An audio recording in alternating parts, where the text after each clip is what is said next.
दिक्कत से क्या मतलब है, मस्त राम मस्ती में आग लगे बस्ती में, है ना। यहाँ जनता का चूल्हा नहीं जलेगा, जनता भूखे मर जाएगी और नरेंद्र मोदी कंगना रनौत के साथ लूडो खेलेंगे। तो यही तो बाहर लाइन में खड़े रह रहे हैं गैस एजेंसी बाहर? नहीं, मैं तो ऑनलाइन गोईठा मंगा रहा हूँ, है ना। बाहर में गर्मी बहुत ज़्यादा है, तो ऑनलाइन गोईठा मंगाने के लिए मैं कटिबद्ध हूँ और गोईठा पर मैं लिखवा दूंगा कि मोदी है तो मुमकिन है। तो कंगना रनौत और नरेंद्र मोदी मिलके नाला से गैस बनाए, उन लोग का खाना पकता रहे, लेकिन मुझे तो फ्लिपकार्ट से गोईठा मंगाना पड़ेगा। लेकिन जब से एप्स्टीन फाइल में नरेंद्र मोदी की गर्दन फंस गई है, तब से मोदी जी एकदम डोनाल्ड ट्रंप के आज्ञाकारी चपरासी बन गए हैं और ईरान के साथ भी भारत संकट की घड़ी में नहीं खड़ा हुआ। अब मोदी जी जैसा नॉन बायोलॉजिकल आदमी तो कुछ कर सकता है ना। 35 साल तक हिमालय में रह गए, 40 साल तक भिक्षा करके रह गए मोदी जी। बच्चे थे तो मगरमच्छ को पकड़ लिया था। तो मोदी जैसा चमत्कारी पुरुष तो नाला से गैस बना ही सकता है, लेकिन हम जैसे जो आम आदमी हम लोग तो नहीं बना पाएंगे। कल तो संसद में दिन भर विपक्ष ने नारा लगाया है कि नरेंद्र भी गायब, सिलेंडर भी गायब। तो इस देश की ये स्थिति हो गई है कि नरेंद्र भी नहीं दिखाई दे रहे हैं, सिलेंडर भी नहीं दिखाई दे रहा है। यदि सबके का स्टॉक है ही तो ऐसी अफरा तफरी क्यों है? अयोध्या में जो राम रसोई है, जो राम मंदिर से जुड़ा हुआ किचन है, वो भी बंद हो गया है, क्योंकि जो लोग राम को ला सकते हैं वो लोग गैस को नहीं ला पा रहे हैं। नमस्कार, न्यूज स्थान देख रहे हैं आप। मैं हूं आपके साथ प्रिया सिंह। देखिए, ईरान इजराइल युद्ध का असर अब भारत में भी देखने को मिल रहा है। भारत में गैस सिलेंडर की किल्लत देखने को मिल रही है। वैसे में जो लोग हैं वो सड़कों पे खड़े हैं, गैस एजेंसी के बाहर खड़े हैं। तमाम मुद्दों पे बातचीत करेंगे। बातचीत करने के लिए IPS अमिताभ दास हमारे साथ है। बहुत बहुत स्वागत है जी। बहुत धन्यवाद आपका। आप भी बाहर लाइन में खड़े रह रहे हैं गैस एजेंसी के बाहर? नहीं, मैं तो ऑनलाइन गोईठा मंगा रहा हूँ, है ना। बाहर में गर्मी बहुत ज़्यादा है, तो ऑनलाइन गोईठा मंगाने के लिए मैं कटिबद्ध हूँ और गोईठा पर मैं लिखवा दूंगा कि मोदी है तो मुमकिन है। क्योंकि नरेंद्र मोदी ने इतने सब्ज़ बाग दिखाए हिंदुस्तान को कि हम विश्व गुरु बना देंगे, अमृतकाल आ जाएगा, अच्छे दिन आ जाएंगे, और 21वीं सदी में हम लोग गोईठा युग में प्रवेश कर रहे हैं। ये मोदी जी का ही चमत्कार है।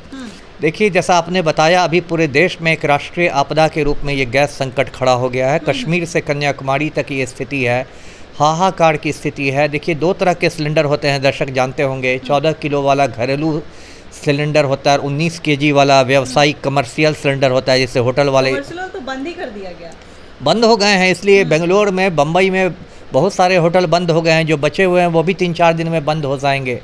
घरेलू सिलेंडर में लंबी लंबी लाइनें, कई किलोमीटर की लाइनें लगी हुई हैं। गर्मी में महिलाएं बेहोश हो रही हैं और पूरे देश में मतलब चूल्हे पर संकट के बादल मंडरा रहे हैं और मोदी जी तो नज़र नहीं आ रहे हैं। कल तो संसद में दिन भर विपक्ष ने नारा लगाया है कि नरेंद्र भी गायब, सिलेंडर भी गायब। तो इस देश की ये स्थिति हो गई है कि नरेंद्र भी नहीं दिखाई दे रहे हैं, सिलेंडर भी नहीं दिखाई दे रहा है। और देखिए, ये संकट शुरू हुआ है 28 फरवरी को, जिस दिन ईरान पर अमेरिका और इजराइल ने हमला किया और ईरान के सर्वोच्च नेता को मार दिया। उसके बाद ईरान ने हॉर्मुज का समुद्री रास्ता बंद कर दिया है। जो पश्चिम एशिया में हॉर्मुज का समुद्री रास्ता है वो 21 मील ही चौड़ा है, लेकिन उससे दुनिया की 30% तेल की आपूर्ति होती है। और ईरान ने कहा है कि सिर्फ हम लोग रूस और चीन के जहाज़ गुजरने देंगे हॉर्मुज से। तो ये मोदी की विदेश नीति की विफलता है, क्योंकि ईरान भारत का पारंपरिक मित्र रहा है। यदि मोदी की विदेश नीति सही होती तो ईरान भारत के जहाज़ों को भी गुजरने देता।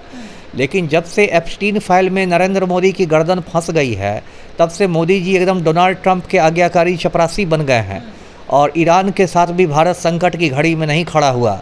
यहाँ तक कि ईरान के सर्वोच्च नेता मारे गए, अली खamenei मारे गए, तब भी भारत ने शोक प्रकट करने में भी देर कर दी, दुख जताने में भी देर कर दी।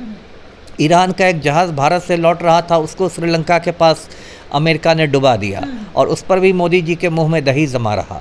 तो ये बहुत ही एक, आप कह सकती हैं, विफल विदेश नीति है, जिसका खामियाजा आम आदमी को उठाना पड़ रहा है। और बताइए, ये अभी तो बस 13 दिन हुए हैं युद्ध के, और मान लीजिए ये लड़ाई 2 महीने, 3 महीने, 4 महीने चल गई, तब तो ऐसी स्थिति हो जाएगी जिसकी अभी हम मतलब कल्पना नहीं कर सकते हैं। जी, भारत सरकार तो कह रही है हमारे पास पेट्रोल का भी स्टॉक है, डीजल का भी है, गैस सिलेंडर का भी है। देखिए, भारत सरकार में लोग जो हैं वो पैदा ही हुए हैं दुनिया में झूठ बोलने के लिए। यदि सबके का स्टॉक है ही तो ऐसी अफरा तफरी क्यों है? अयोध्या में जो राम रसोई है, जो राम मंदिर से जुड़ा हुआ किचन है, वो भी बंद हो गया है, क्योंकि जो लोग राम को ला सकते हैं वो लोग गैस को नहीं ला पा रहे हैं।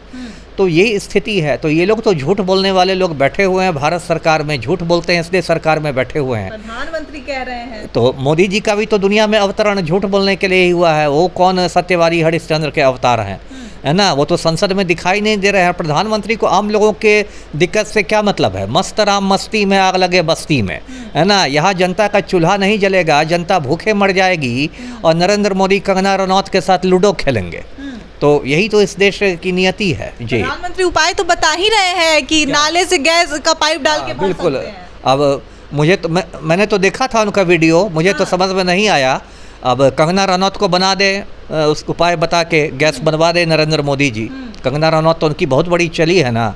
कंगना रनौत कहती है कि 2014 में भारत आज़ाद हुआ जब मोदी जी प्रधानमंत्री बने। तो कंगना रनौत और नरेंद्र मोदी मिलके नाला से गैस बनाए, उन लोग का खाना पकता रहे, लेकिन मुझे तो फ्लिपकार्ट से गोईठा मंगाना पड़ेगा जी। वो भी आउट ऑफ स्टॉक हो गया है। वो भी होगा। आप बताइए, सब कुछ होगा। क्या नाले से निकाल सकते हैं गैस? अब मोदी जी जैसा नॉन बायोलॉजिकल आदमी तो कुछ कर सकता है ना? 35 साल तक हिमालय में रह गए, 40 साल तक भिक्षा करके रह गए मोदी जी। बच्चे थे तो मगरमच्छ को पकड़ लिया था। तो मोदी जैसा चमत्कारी पुरुष तो नाला से गैस बना ही सकता है, लेकिन हम जैसे जो आम आदमी हम लोग तो नहीं बना पाएंगे ना जी। जो मिडिल क्लास के बच्चे हैं, हॉस्टल में रह रहे हैं, जो बाहर खाने को मजबूर है, पैसे नहीं है, उसको कैसे दें? नहीं, जितने भी इस तरह के मतलब आपदाएं आती हैं, सबसे ज़्यादा झटका तो मिडिल क्लास ही खाता है ना? गौतम अडानी को थोड़े सिलेंडर की दिक्कत होगी, और जो बहुत गरीब हैं उनके पास तो पहले भी सिलेंडर नहीं था। तो मिडिल क्लास तो सबसे ज़्यादा पिसाता है। नोटबंदी भी आपको याद होगा, सबसे ज़्यादा मिडिल क्लास को नहीं झटके खाए थे। लाखों लोग बैंक के सामने लाइन लगाए हुए थे। फिर कोरोना महामारी में देखिए कितने लोग गैस सिलेंडर, ये ऑक्सीजन सिलेंडर के लाइन में इंतज़ार करते करते मर गए। तो मिडिल क्लास तो सबसे ज़्यादा वो झटके खाएगा, लेकिन सबसे ज़्यादा मूर्ख भी मिडिल क्लास ही है। इसके बावजूद भी वो नरेंद्र मोदी की दलाली करना नहीं छोड़ेगा। अमिताभ दास को सुन रहे थे, क्या कुछ कहा आपने सुना। फिलहाल इस खबर में इतना ही। इस खबर से आप क्या सोचते हैं कमेंट बॉक्स में ज़रूर बताएं। तब तक के लिए धन्यवाद।